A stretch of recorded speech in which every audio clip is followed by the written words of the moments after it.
Everyone, কেমন আছেন সবাই? আশা করি সবাই ভালো আছেন, আমিও ভালো আছি। নতুন একটা ভিডিওতে আপনাদেরকে স্বাগতম। ছিল কক্সবাজারের প্রথম দিনেরই ভিডিও। আমরা যে বিচ থেকে আসার পর হোটেলে এসে স্নান করে একটু রেস্ট নিয়েছিলাম। এরপর সন্ধ্যার পর আবার বেরিয়ে গিয়েছিলাম মেলায় যাওয়ার উদ্দেশ্যে। কক্সবাজারে বাণিজ্য মেলা হচ্ছিল, তাই আমরা মেলায় চলে আসলাম। গত বছর যখন এসেছিলাম তখনও কিন্তু মেলা হয়েছিল, আর আমরা গত বছরও কিন্তু মেলায় এসেছি। এসে প্রথমে ভিতরে ঢোকার আগেই যে টিকিট কাউন্টার থেকে আমরা টিকিট কিনে ফেলেছিলাম। একজন ছিল 40 টাকা টিকিটের মূল্য। শুরুর গেট থেকেই কিন্তু এইবার অনেক রকম লাইটিং দিয়ে সাজানো হয়েছে। গত বছর এরকম লাইটিং দিয়ে সাজানো হয় নাই, মানে এই বছর আরেকটু আপডেট করেছে আর কি। বাট দোকান যেমন ছিল তেমনই বসেছে, সেম।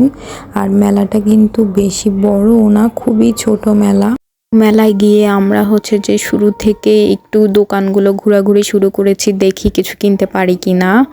এমনি শুনেছি কক্সবাজারের মেলা থেকে নাকি কেউই কিছু কিনতে পারে না, কারণ আমরা গতবারও এসেছি, আমাদের এক্সপেরিয়েন্স আছে যে মানে এর তুলনায় দাম বেশি, তাই যে এখান থেকে না কেনাই ভালো।